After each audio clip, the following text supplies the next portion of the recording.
I can't wait for is look at your face. Is this next story. The West Coast region was hit hard by the pandemic and international border closures, with total visitor spend in the glacier country down 70% from pre-pandemic times. Around 170 locals across the West Coast have rolled up their sleeves to get involved with DOC's Jobs for Nature program. The funding from this has allowed rural coastal communities to get involved with threatened species analysis, track maintenance and weed control as well. Our Christchurch reporter Digby Worthmiller has travelled to the coast to share their story. Morena, Digby.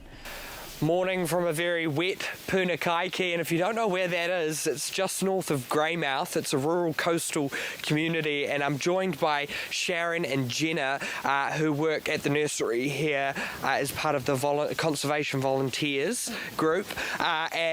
Morning guys, how are you? Good, thank you. Morning, great. Yeah, morning. A little bit wet, typical Punakaiki fashion, isn't it? Shower.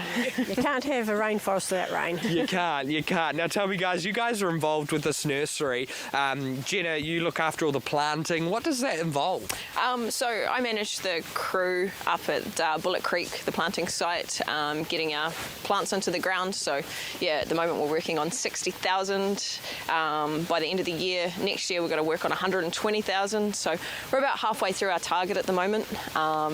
So these guys do a fantastic job behind us here, getting these plants into the ground.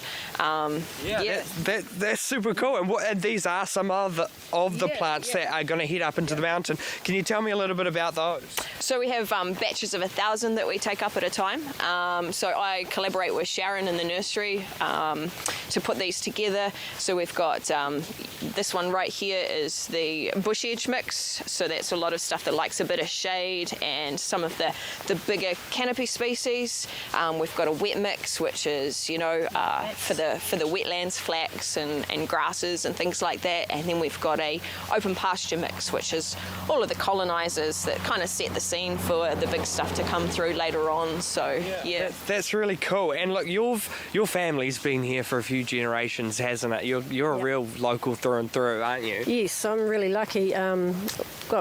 We've been here since the early 1900s, I guess, and so it's nice having this fabulous job. It's my dream job, being the nursery manager here.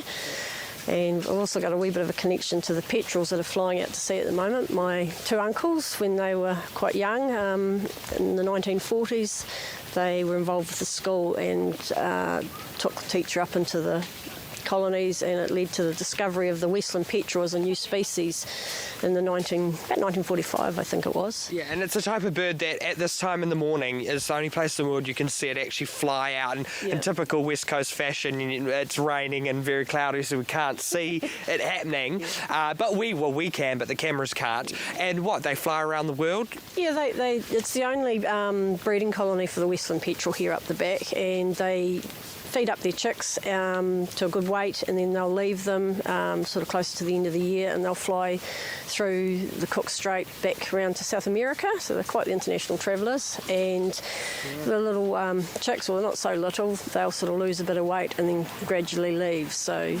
that's pretty cool. I mean, there's just so much cool things going on around here out in rural New Zealand. Now I'm going to take a little bit of a walk, and you're going to come with me because we've got some of the workers here, and we've got Dion, is it? Yes. Dion, I got it right. Good morning. Morning, how are you? Pretty good, pretty good. Yeah. And tell me, what are you doing? What's your job involved? So we're just getting plants ready to go and plant them up the creek. Yeah. It's pretty dark, as you can see in the morning. Yeah. But it's a beautiful morning. Yeah. Never mind the rain. Yeah. But conservation never sleeps. Yeah. So. And do you love what you do? Oh, absolutely. Yeah. I mean, I guess you wouldn't be here if you didn't, would you? I love what I do. Yeah. That's great. And look, we've also got Abby.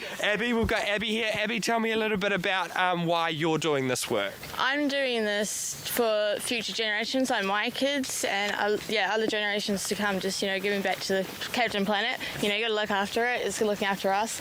Obviously, I enjoy the job. Yeah. That's awesome. And look, that's us from Punakaiki. Nice, Digby.